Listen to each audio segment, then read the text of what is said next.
अस्सलामुअलैकुम दोस्तों, कैसे हैं आप लोग। उम्मीद करते हैं कि आप तमाम लोग ठीक ठाक होंगे, खैरियत से होंगे। आज की वीडियो में हम कुवैत की कुछ बड़ी खबर जो आ रही है वो आप लोगों के साथ शेयर करने वाले हैं। पहली अपडेट ये है कि पब्लिक कटौती फॉर मैन पावर के निर्देशक मंडल की आज बैठक होगी, जिसमें 60 साल की आयु तक पहुंच चुके और यूनिवर्सिटी की डिग्री नहीं रखने वाले गैर मुल्कियों के लिए वर्क परमिट के रिन्यूअल के मुद्दे पर अंतिम फैसला लिया जाएगा। सूत्रों के अनुसार कमेटी के सदस्यों की सहमति है कि निर्धारित फीस 500 केडी की जगह 250 केडी होना चाहिए। इसके साथ ही सूत्रों ने बताया कि जो दमन हेल्थ इंश्योरेंस है वो अगले साल से लागू हो जाएगा, जिसमें कुवैत में रहने वाले जितने भी गैर मुल्की हैं उनका जब 2023 से इकामा रिन्यूअल किया जाएगा तो उसी वक्त उनका हेल्थ इंश्योरेंस जो है वो भी जारी किया जाएगा और हेल्थ इंश्योरेंस की जो फीस है वो 130 केडी लिया जाएगा। और हो सकता है जो 60 साल या 60 साल से ज़्यादा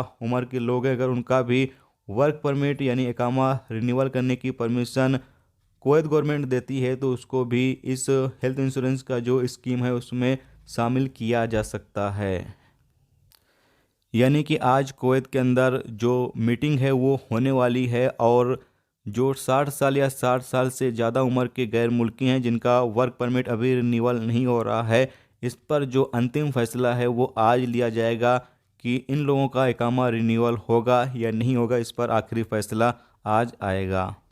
इसके साथ ही आप लोगों के साथ एक अपडेट ये भी शेयर कर दें, जैसा कि बहुत सारे दोस्तों के अक्सर सवाल आते रहते हैं कि भाई कुवैत से अगर हम इंडिया आते हैं तो इंडिया में क्या हमारा पीसीआर टेस्ट जो है वो एयरपोर्ट पर किया जाता है या नहीं किया जाता है। तो आपकी जानकारी के लिए बता दें कि ज़्यादातर एयरपोर्टों पर जो है वो पीसीआर टेस्ट जो है वो नहीं किया जाता। जो आप पीसीआर टेस्ट आप कुवैत से करवा कर लेकर आते हैं, जो 72 घंटे के अंदर का होता है, वो वैलिड होना चाहिए।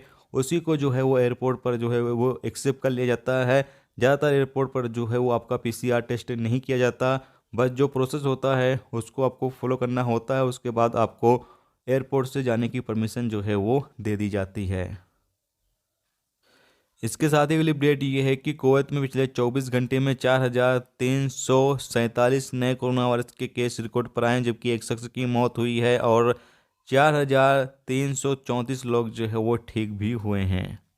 इसके साथ ही अगली अपडेट ये है कि कुवैत में इस वक्त लगातार कैंपेन जो है वो चलाया जा रहा है और जो लोग कुवैत के अंदर खिलाफ वर्जी करते हैं, चाहे वो एसओपीज़ की खिलाफ वर्जी कर रहे हों या फिर बाकी जो रूल्स रेगुलेशंस कुवैत के अंदर जारी हैं, जो कायदे कानून बनाए गए उसकी लोग पाबंदी नहीं कर रहे हैं, उन लोगों के खिलाफ कानूनी कार्रवाई भी की जा रही है। या फिर जो लोग अपने कंपनी या फिर अपने कफील से अलग काम करते हैं और पकड़े जाते हैं तो उन लोगों के खिलाफ भी लगातार कुवैत के अंदर कार्रवाई की जा रही है और चेकिंग इस वक्त काफ़ी ज़्यादा हार्ड है। तो आप लोग भी काफ़ी ज़्यादा एहतियात बरतें और कोशिश करें कि अपने कफील के साथ ही काम करें। तो ये दोस्तों आज की कुवैत की कुछ इंपॉर्टेंट अपडेट, इंपॉर्टेंट जानकारी जो आप लोगों के साथ शेयर की गई। तो उम्मीद करता हूँ ये वीडियो आपको पसंद आएगी। पसंद आए वीडियो को लाइक और शेयर जरूर कर दें। चैनल पर नए हो चैनल को सब्सक्राइब कर लें, क्योंकि यहाँ पर आपको कुवैत के हवाले से जो भी ताज़ा तरीन अपडेट, ताज़ा तरीन जानकारी होगी वो देखने को मिलती रहेगी। वीडियो देखने का बहुत बहुत शुक्रिया। अल्लाह।